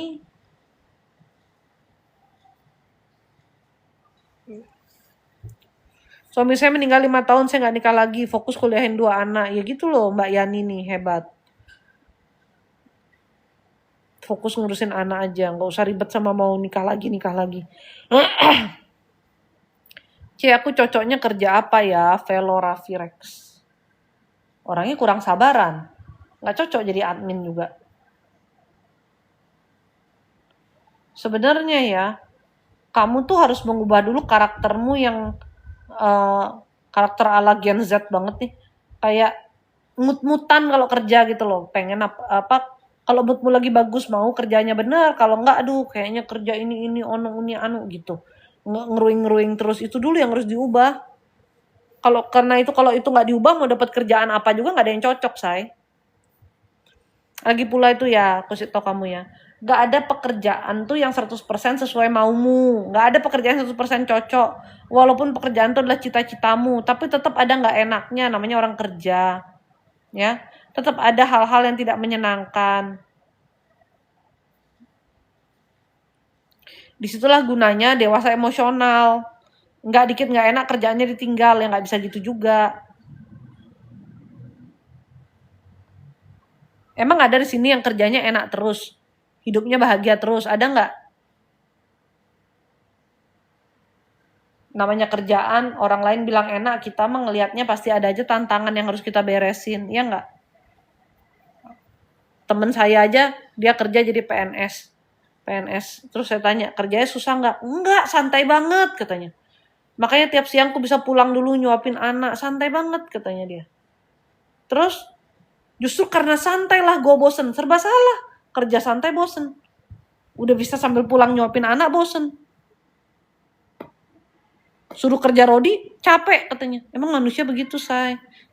Lebih banyak ngeliat salahnya aja, bukannya disyukuri.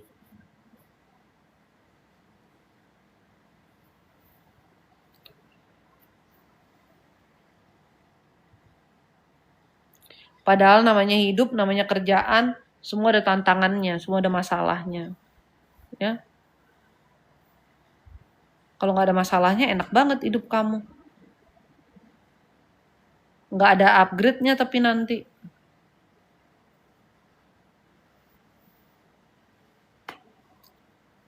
Ya begitulah kehidupan ini. Nggak susah, cuman memusingkan dikit. Tapi lebih pusing lagi kalau kita metong ya kan. Lebih sulit itu. Makanya dalam hidup tuh pentingnya punya rasa syukur. Itu dia. Pekerjaan kita, kehidupan kita syukuri gitu. Itu penting loh. Jadi Anda tuh nggak stres, nggak selalu membandingin diri sama orang lain, ya. Bandingin diri tuh jadi Anda bisa lihat, wah biarpun aku begini, Tuhan mungkin beri kecukupannya segini, tapi ada hal-hal lain yang Tuhan beri jauh lebih baik. Ada hal yang aku punya, itu yang harus aku syukuri. Apa yang aku punya, misalnya aku lebih punya kedamaian, ketenangan, kayak gitu-gitu. Itu harus disyukuri semuanya. Jangan ente cuma ngeliat kurangnya aja. Dalam pekerjaan gak ada yang enak. Dulu saya kerja pertama bisnis. Enak gak bisnis? Bisnis itu sebetulnya paling gak enak. Karena kita bertanggung jawab penuh. Kita harus bisa menguasai semuanya. Suami saya dulu orang kantoran, ya.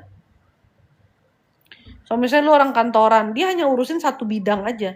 Tapi kalau bisnis kamu harus tahu semuanya, pembukuan dan ini dan ono dan one, ngurusin SDM, ada semuanya kamu harus tahu.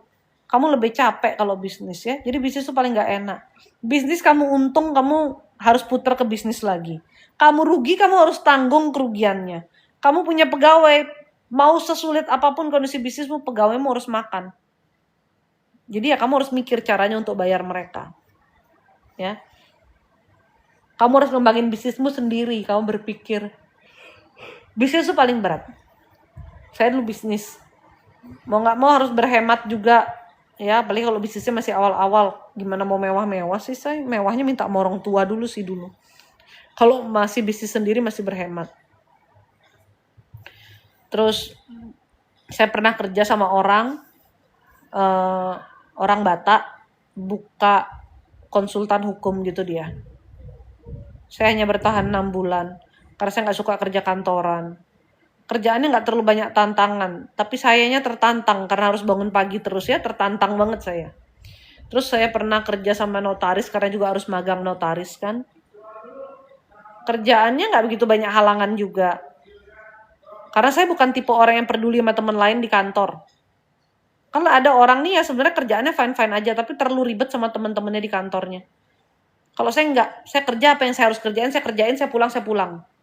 Jadi saya enggak mau peduli dengan temen yang gila-gila nih. Paling saya hanya ngobrol sebentar aja, basa-basi, ngobrol, pulang ya pulang. Saya bukan tipe yang hangout sama teman kantor apa-apa, paling 1-2 yang rodok nyambung. Kalau yang harus sama satu kantor semua ini saya social butterfly, saya bisa gila. Ya.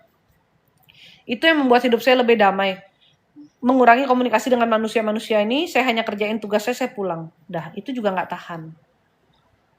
Nggak ada yang enak kerja tuh saya. Yang paling enak tuh kaya raya, pengangguran, santai-santai. Itu juga bosen. Tapi kalau kaya raya kan bisa bosen tuh sambil jalan-jalan. Bosen sambil liburan gitu.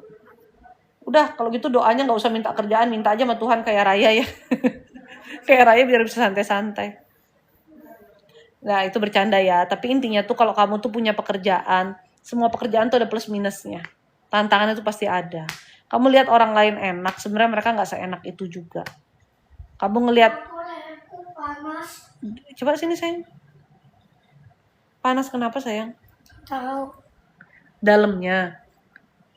Iya. Kamu makan es krim terus, gaspol remblong terus, emak kasih es kamu makan terus. Sehari makan es berapa kali? Besok stop, minum air yang banyak. Ya. Sekarang tahu sih bilang panas dalam, kamu gas terus, mak kasih es di gas. Papimu beli es di Dairy Queen, itu kemarin beli esnya 7 apa berapa tuh? Kamu gas semua, ya udah panas deh tenggorokannya.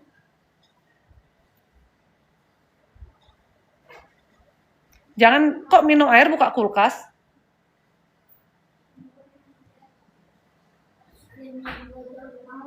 Nah, es krimnya udah 0, udah ke lehermu, makanya panas. Minum air, Alden. Yang banyak minum airnya. Makan es krim, gak minum air. Nah, itu dah.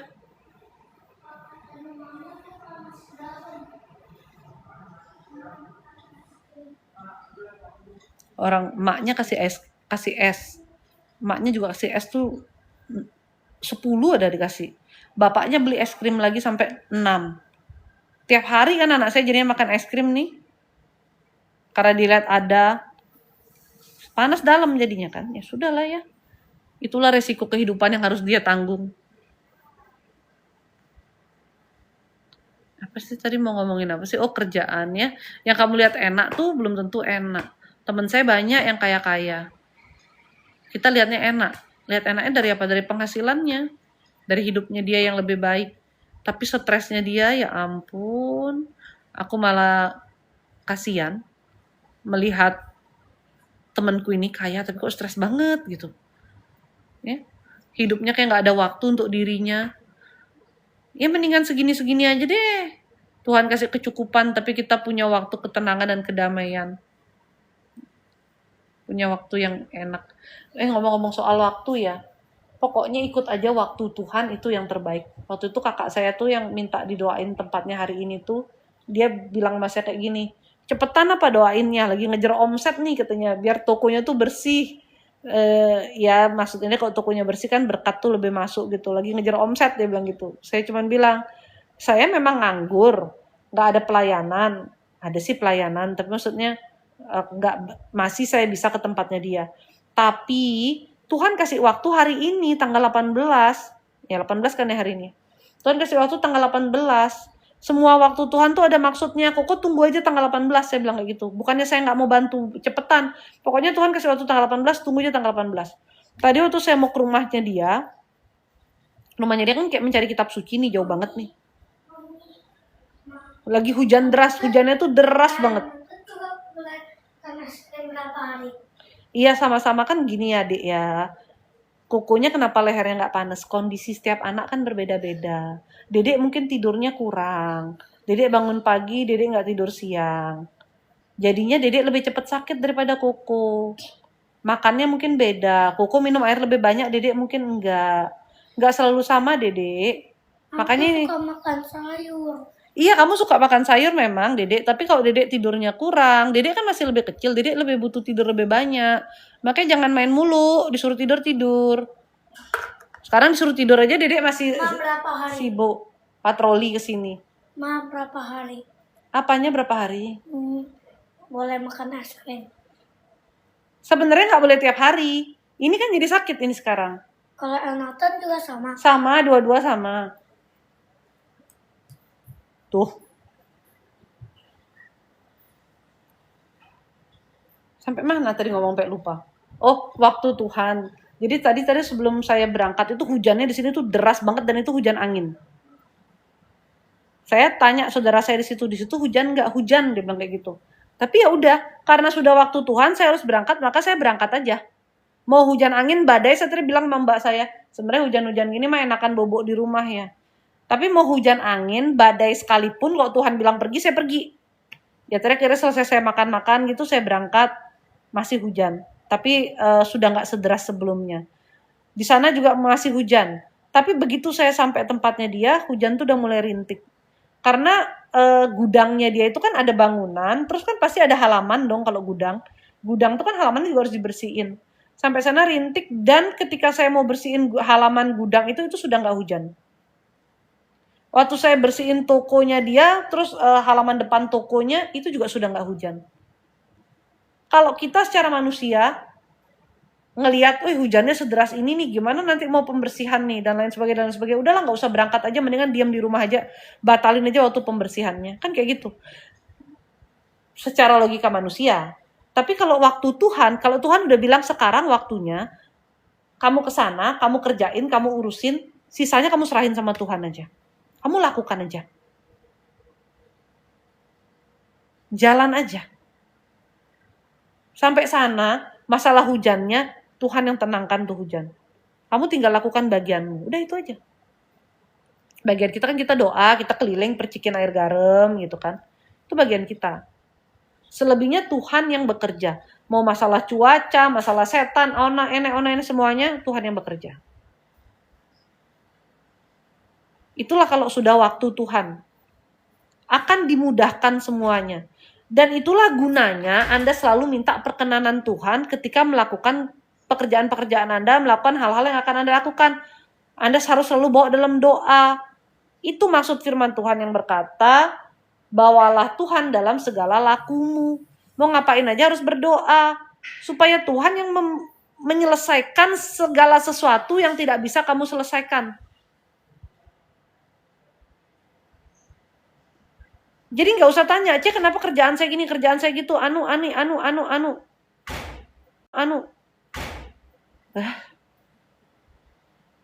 Udah bawa Tuhan belum dalam segala tindakannya? Waktu mau kerja udah doa belum? Udah mikir belum? Untuk berdoa aja masih disuruh mikir dulu nih. Minta tuntunan Tuhan nggak memilih pekerjaannya? Jadi bandar judi lagi terus minta tuntunan Tuhan, ya nggak cocok. Jual narkoba minta tuntunan Tuhan, nggak cocok. Kerjanya yang halal baru Tuhan bisa tuntun. Kalau jual narkoba, bandar judi tuh tuntunan setan. Perdana dibersihkan rumah kokonya Cece ya. Kalau sama saya iya perdana. Sebelumnya dia pernah panggil Romo. Tapi rumahnya kakak saya itu memang dari tanahnya panas. Di gudangnya dia itu ada cewek dulu pernah diperkaos, dibun-bun, tapi udah lama banget ya. Terus kakak saya tuh sewa tanahnya, bangun gudang, kan nggak tahu sejarahnya. Jadi gudangnya panas. Kalau tanahnya dia tuh memang Guston tahu daerah ini ya, Kargo tuh loh, deket Kertasemadi. Ya, dulu kan itu kan macam sawah ya Guston ya, daerah situ dulu ya, sekitar 25-30 tahun lalu tuh kan sawah-sawah gitu Guston. Yang ke arah Tabanan tuh loh, kalau kita mau ke Bedugul bisa lewat jalan itu juga tuh loh. Yang banyak jual-jual buah deket Citraland. Nah itu kan dulu sawah semua kan. Ya tanahnya kurang bagus, emang tanahnya tuh kayak ngundang hal-hal negatif gitu loh. Karena ya sejarah tanahnya yang jelek. Dulu ada orang kayak belajar ilmu, nyari tempat tuh ke situ gitu. Jadi hawa tanah tuh gelap lah. Tapi udah dulu, cuman kan masih di situ tuh hawa tanahnya. Jadi dibersihin pun kalau kakak saya sama istrinya nggak rajin doa, ya balik-balik juga sih, bisa balik lagi gitu. Nah ikut aja waktunya Tuhan, apa yang Tuhan suruh. Kadang-kadang orang minta jadwal, minta dicepet-cepetin lah, minta gini, minta gitu. Dia yang mau ngatur Tuhan, bukan Tuhan yang ngatur dia, kebiasaan banget. Makanya hidup Anda kacau. Anda tuh tidak minta pimpinan Tuhan, Anda tidak ikut waktu Tuhan, tidak ikut kehendak Tuhan. Anda yang mau ngatur semuanya, aduh udah deh.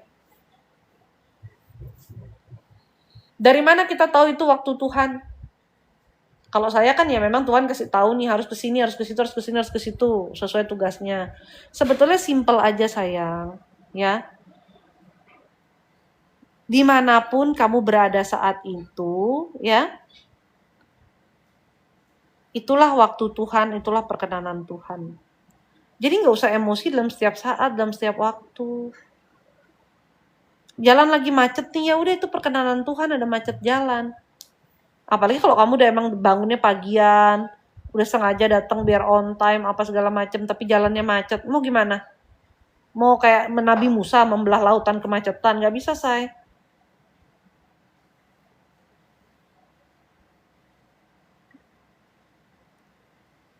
Macet itu pasti ada maksudnya, kenapa Tuhan biarkan kita dalam kemacetan. Segala sesuatu terjadi itu pasti ada sesuatu. Siapa tahu kalau kita lebih cepat 5 menit kita dihantam truk di depan. Kita nggak tahu loh. Tapi Tuhan dengan macet 5 menit yang kita harus menunggu itu Tuhan sedang menolong kita. Kita tidak pernah tahu. Makanya saya tuh adalah orang yang dulunya saya adalah orang yang tidak sabaran. Dulunya saya adalah orang yang semua mau sesuai mau saya. Bahkan kalau kita janjian kamu pindah tempatnya saya bisa bete. Karena kayak you change the plan. Dan itu mengganggu saya rasanya. Kayak ya kita kan udah mau ke situ, kenapa harus change the plan kayak gitu. Itu saya nggak suka.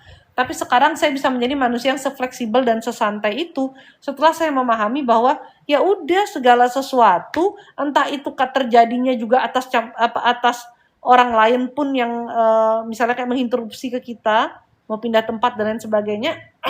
Tapi itu perkenanan Tuhan, Tuhan bisa pakai siapa saja. Dan saya adalah orang yang sekarang ini menjadi yakin dimanapun saya ditempatkan, kemanapun Tuhan membawa saya, dengan siapapun saya berada, kapanpun itu pasti ada maksud dan tujuannya gitu. Jadi hidupnya lebih santai. Kalau telat ya udah. pasti ada sesuatu kenapa kita telat gitu. Apalagi kita udah berusaha on time. Kecuali kita telatnya karena emang kita tiduran begini ya, nggak berangkat ya beda lagi. Tapi kalau kita berangkat tapi ada halangan-halangan, nggak usah emosi di jalan nyetir ngebut-ngebut ketabrak, nggak ada gunanya. Ya, tenang aja. Pasti ada maksud Tuhan. Karena saya sudah melihat kejadian-kejadian itu dalam hidup saya berkali-kali. Kalau udah waktu Tuhan tuh, hal-hal yang nggak di luar pikiranmu tuh terjadi semua. Nggak ada yang kebetulan di dunia ini, say. Nggak ada yang kebetulan, itu yang saya bisa bilang. Nggak ada yang kebetulan namanya. Kebetulan ketemu di sini nggak ada, itu waktu Tuhan, perkenanan Tuhan. Makanya hidupilah kehidupanmu dengan penuh, dengan total. Total dalam kebahagiaan. Jangan dikit-dikit gampang marah, jangan dikit-dikit gampang kesel, gampang bete. Dimanapun kamu berada, punya kesadaran. Tuhan memang menempatkan saya di sini, di waktu ini, di tempat ini, bersama siapa saya berada.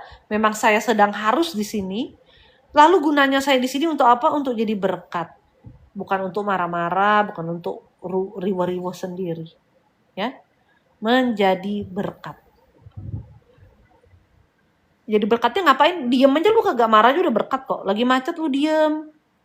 Memberi hiburan mungkin dengan nyanyi-nyanyi itu udah berkat kok. Ya. Jangan lagi macet suaminya makin dimarahin. Stres suaminya saya. Dia nyetir aja udah stres. Karena saya juga nyetir. Ya, buat istri-istri yang kalau suaminya nyetir, Anda marah-marahin, suami Anda stres. Saya kasih tahu Anda, suami Anda stres. Udah suami Anda gak bisa multitasking, dia harus fokus, kamu ngomel terus sebelahnya. Nggak salah sih kalau bibirmu disentil sama dia.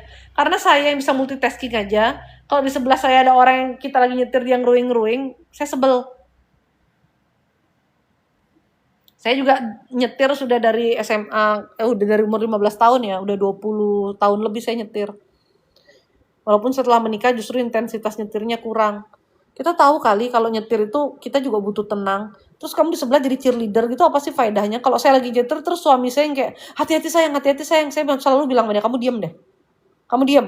Karena kamu bikin aku malah lebih kayak gampang panik, dikit-dikit jadi kayak mau nginjek rem, dibilang hati-hati kan kita mau nginjek rem, lebih bahaya. Mendingan diam. Udah berserah aja hidupnya. Jadi begitulah ya. Dimanapun kita ditempatkan, ya itu ada waktunya. Kalau ketinggalan pesawat gimana, Cek? Ya, pasti Tuhan punya maksud juga. Siapa tahu pesawatnya mau jungkir balik di atas, kamu nggak tahu. Kenapa kita harus telat? Kenapa harus gini, harus gitu? Aduh, Tuhan punya maksud lah. Semua ada jam-jamnya, ada waktu-waktunya. Makanya jangan pernah memaksakan apa yang kita mau, memaksakan kehendak kita tuh sama Tuhan. Termasuk untuk Anda yang suka nanya, Cik, kapan jodoh saya datang? Bisa cepet gak dapat jodoh? Nggak bisa.